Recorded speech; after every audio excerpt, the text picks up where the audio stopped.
Welcome you all in our 19th lecture. Student, today we will discuss about some important numericals from chapter 2. तो चलिए start करते हैं। First question जो आपकी screen पे है क्या है?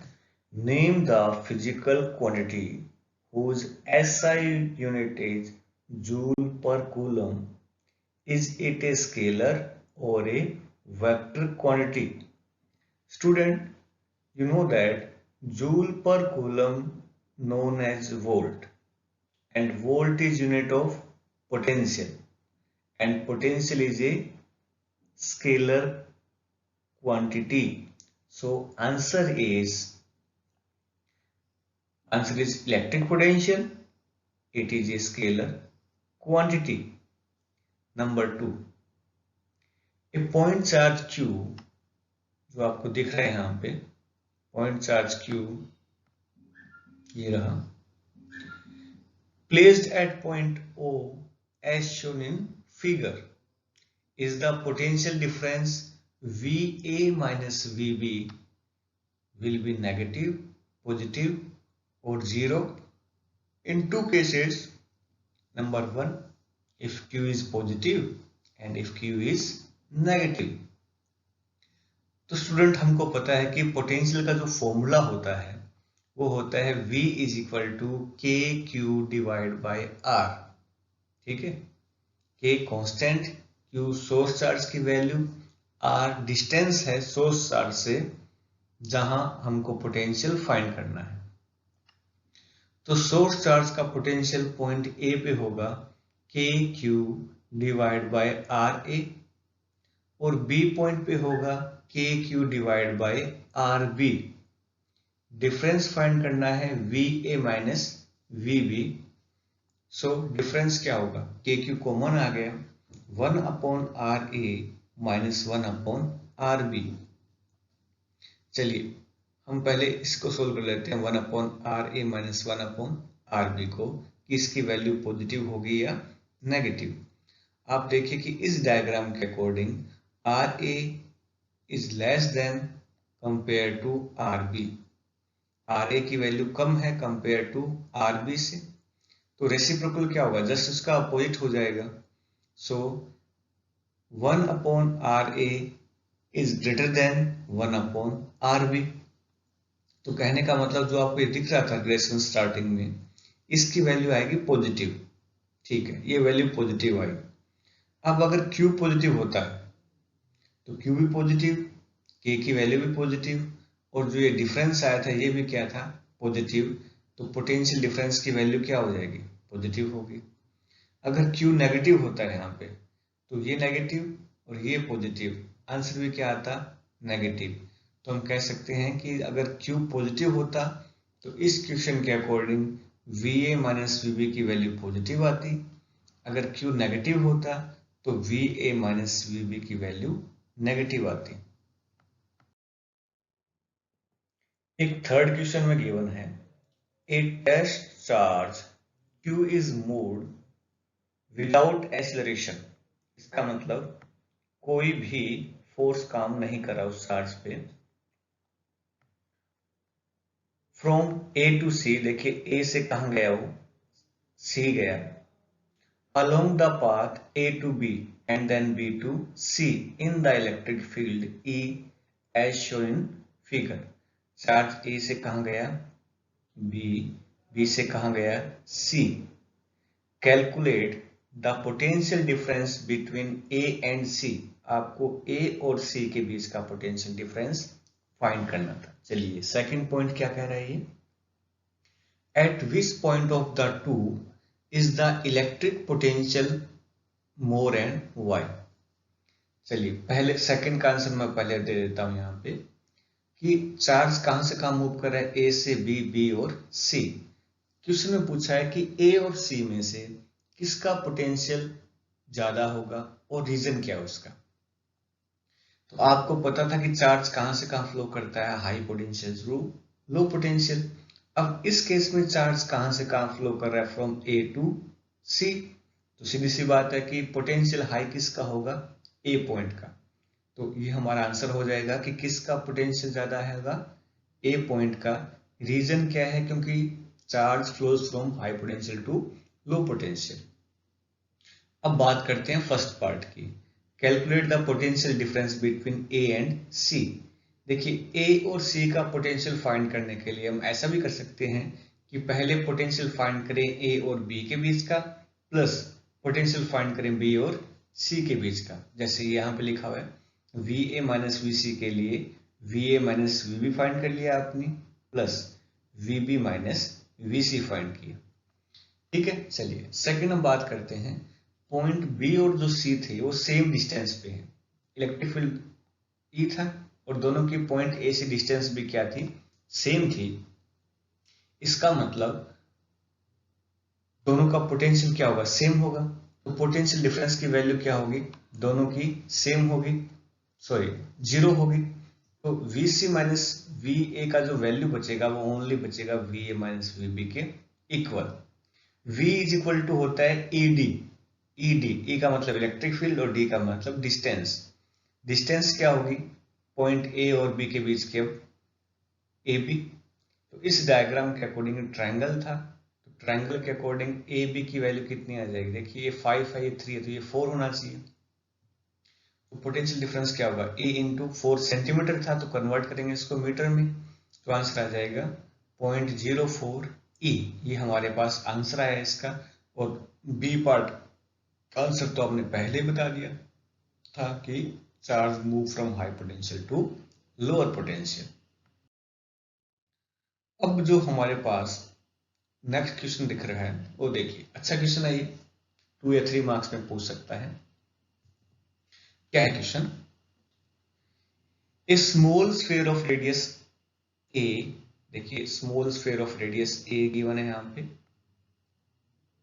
Carrying a positive charge Q, Q charge ये कैरी कर रहा है, ठीक, is placed concentrically inside a larger hollow conducting cell of radius b where v is greater than a। इस डायग्राम के अकॉर्डिंग एक आउटर स्फीयर भी था, रेडियस क्या है इसकी b, और b दिख रहा है आपको डायग्राम के according large value compare to a। The outer cell has given charge q on it, इस पे चार्ज q है।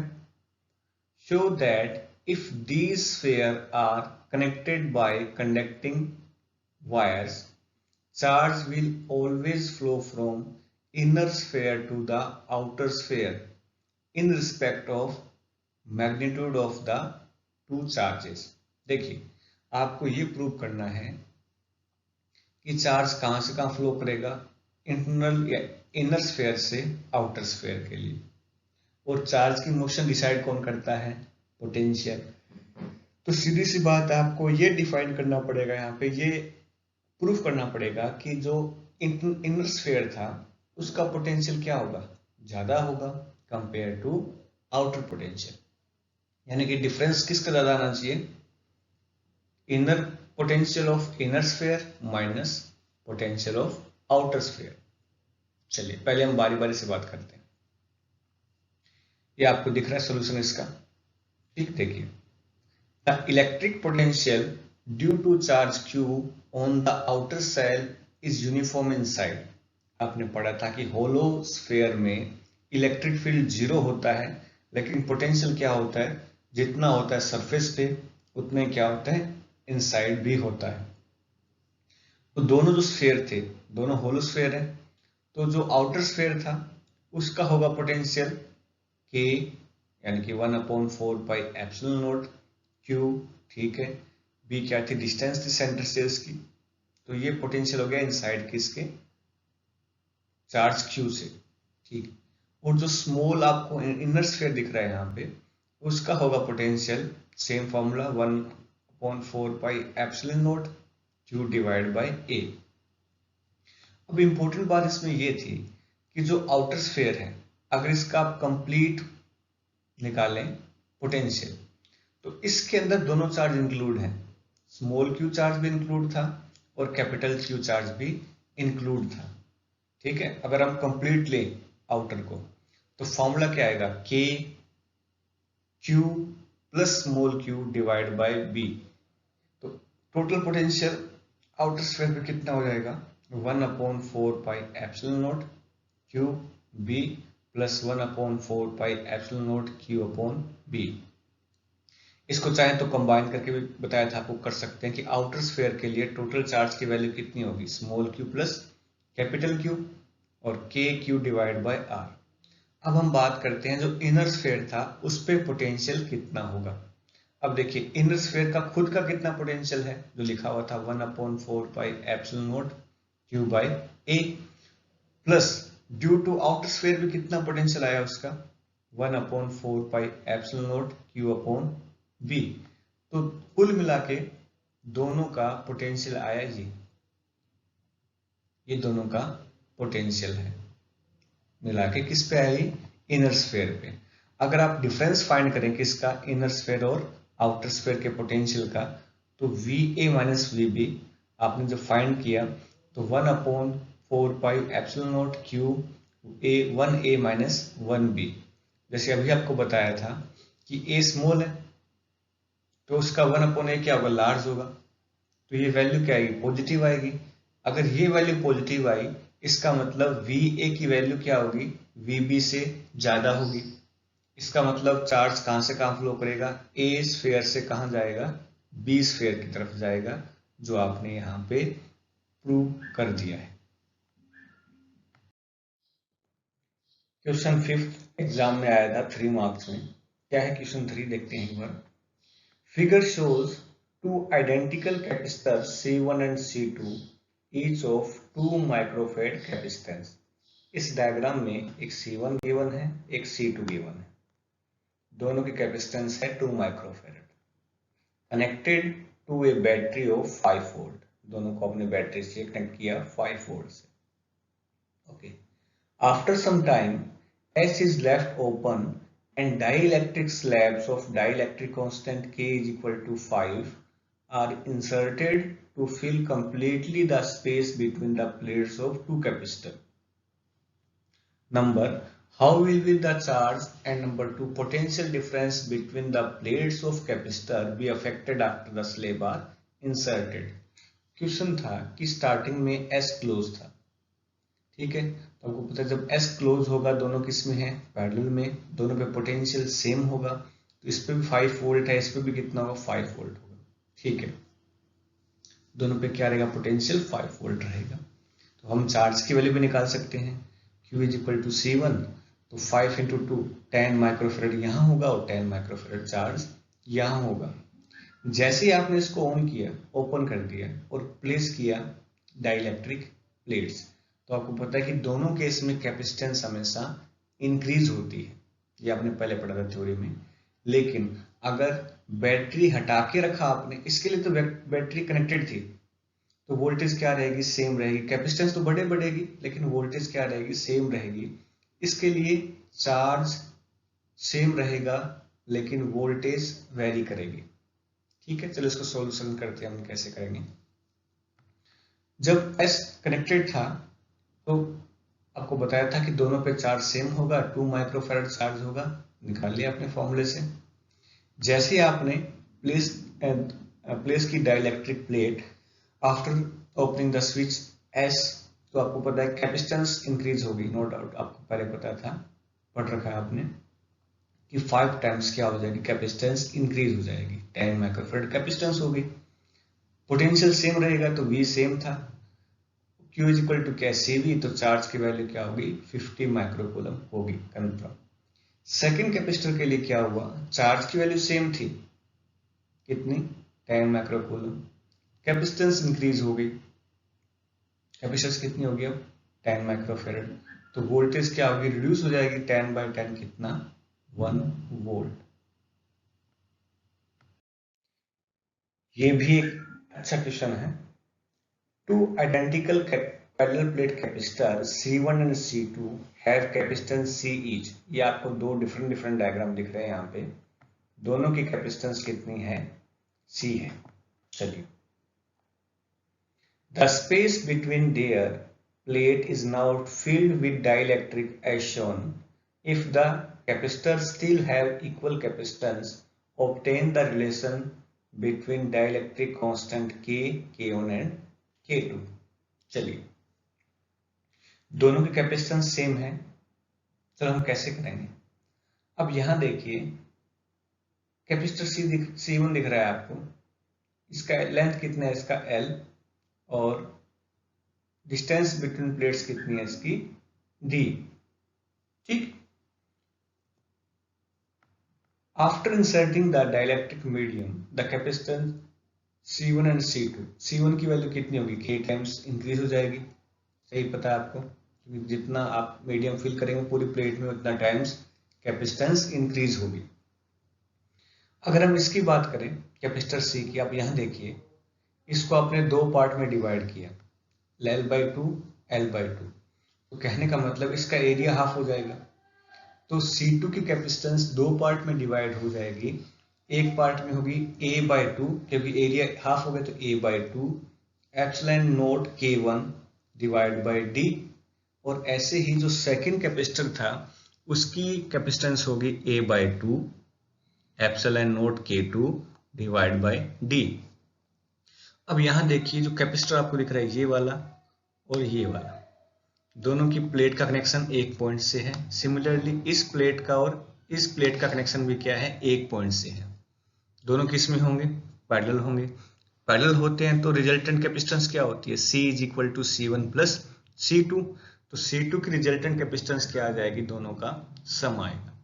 अब क्वेश्चन के अकॉर्डिंग C1 और C2 डैश की वैल्यू क्या है, सेम है, तो आप देखिए जब वैल्यू पुट करेंगे, C2 की value A epsilon not divide by D K1/2 + K2 divide by 2, ये किसकी वैल्यू थी, C की वैल्यू थी।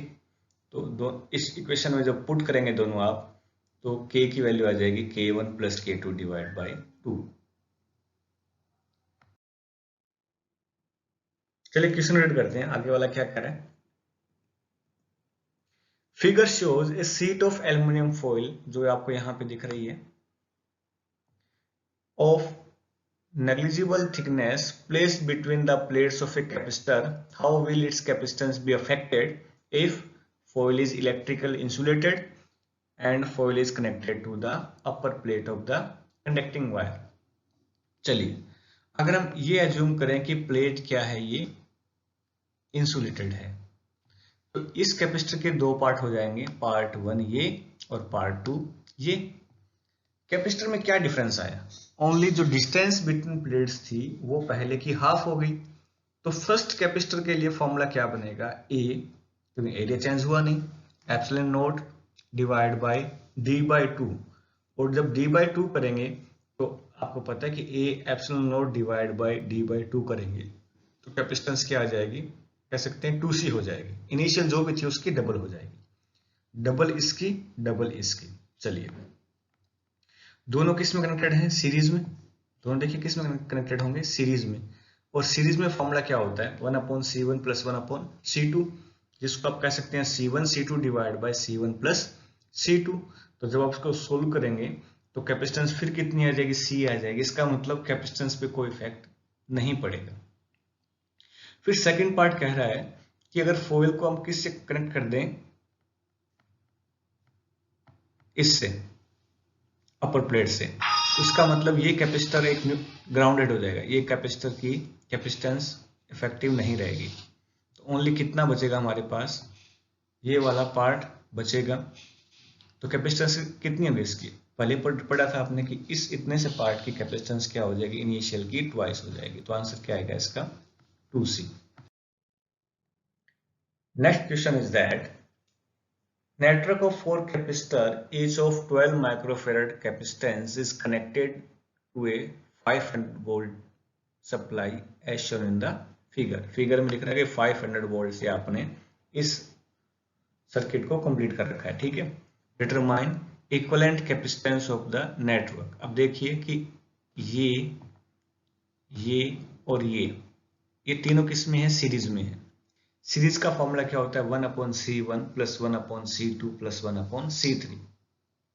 तो 1/12 + 1/12 + 1/12 इसका मतलब 3/12, 3/12 का मतलब 1/4, तो कैपेसिटेंस C कितनी आएगी 4 माइक्रोफैरड। अब 4 माइक्रोफैरड और ये 12 माइक्रोफैरड दोनों किस में है, पैरेलल में है, तो कैसे ऐड करेंगे C1 प्लस C2 से, तो दोनों की कैपेसिटेंस कितनी होगी 16 आएगी। जैसे यहाँ पे लिखा हुआ है कि पहले आपने तीनों को देखा कि तीनों सीरीज में थे, सीरीज में रिजल्टेंट कितना आया, तीनों का मिला के 4 आया, और C4 किस में था, पैरेलल में था, तो टोटल नेट आ गई कैपेसिटेंस 16 माइक्रोफैरड। चलिए ये हमारे पास काम हो गया। फिर फाइंड करना है charge on the each capacitor. Capacitor क्या होता है, Q is equal to CV, तो C1 C2 C3 का जो कॉम्बिनेशन था कितना था, वो 4 था, उस पे भी पोटेंशियल कितना रहेगा 500, तो 500 इंटू 4 2000 माइक्रोकूलम। इसका मतलब तीनों चार्जेस पे C1 C2 और C3 पे चार्ज की वैल्यू क्या रहेगी 2000 माइक्रोकूलम रहेगी। अब बात किसकी करें, C4 की, तो कैपेसिटेंस कितनी है 12 माइक्रोफैरड थी, वोल्टेज कितनी है 500, तो हम कहेंगे कि C4 पे 6000 माइक्रोकूलम चार्ज होगा। नेक्स्ट क्वेश्चन क्या कह रहा है, plot the graph comparing the variation of potential and electric field. Student आपने पहले देखा होगा कि इलेक्ट्रिक फील्ड का जो फॉर्मूला था वो है KQ डिवाइड बाय 1/r²। मतलब अगर R1 है तो पहले 1 आएगा, फिर अगर 2 करते 1/4 हो जाएगा, 3 करते 1/9, इस तरह से डिक्रीज होगा डिस्टेंस इंक्रीज होने पर इलेक्ट्रिक फील्ड। लेकिन जो पोटेंशियल का फॉर्मूला था वो था KQ डिवाइड बाय R। इसका मतलब अगर आप डबल भी करेंगे तो हाफ होगा, थर्ड करेंगे तो 1/3 होगा। तो हम ये कह सकते हैं कि डिस्टेंस के साथ जो वेरिएशन है वो इलेक्ट्रिक फील्ड का ज्यादा होगा कंपेयर टू पोटेंशियल। अब देखिए जो आपको एरो दिख रहा है, सेम डिस्टेंस पे वेरिएशन ज्यादा किसका दिख रहा है आपको, इलेक्ट्रिक फील्ड का। तो ये ग्राफ इंपॉर्टेंट है, 1 मार्क्स में पूछ सकता है कि दोनों का आपने वेरिएशन शो किया हुआ है। चलिए सेकंड क्या कह रहे हैं, find the ratio of potential difference that must be applied the parallel and series combination of two identical capacitor so that energy stored in two cases become the same। हमको potential difference apply करना पड़ेगा दोनों case में, दो capacitor हैं। चलिए हम पहले बात करते हैं, कैपेसिटर की कैपेसिटेंस C है, ठीक है, अगर उनको आपने किस में ऐड किया, सीरीज में ऐड कर दिया, तो कैपेसिटर की उसकी रिजल्टेंट कैपेसिटेंस कितनी होगी C/2। अगर उन्हीं को आपने किस में ऐड किया, पैरेलल में, तो कैपेसिटेंस कितनी होगी 2C। ठीक, क्वेश्चन क्या कह रहा है कि दोनों केस के अंदर देखिए आपने कहा सीरीज में कितना हुआ C/2 हुआ और पैरेलल में कितना हुआ 2C हुआ। क्वेश्चन के अकॉर्डिंग दोनों की एनर्जी सेम होनी चाहिए, एनर्जी होती है हाफ CV²। अब देखिए जब इसको आप पुट करेंगे तो आप पता करेंगे कि दोनों का जो रेशियो आएगा वो किस रेशियो में होना चाहिए, 2 रेशियो में। कहने का मतलब सीरीज कॉम्बिनेशन में जो बैटरी लगाएंगे वो पैरेलल का आप ट्वाइस लगाएंगे तब दोनों की एनर्जी सेम होगी। स्टूडेंट बहुत सारे क्वेश्चन होते हैं लेकिन सबको एक साथ करना भी मुश्किल हो पाता है, तो आप जितनी प्रैक्टिस आप घर पे करेंगे उतना आपके लिए बेनिफिशियल रहेगा।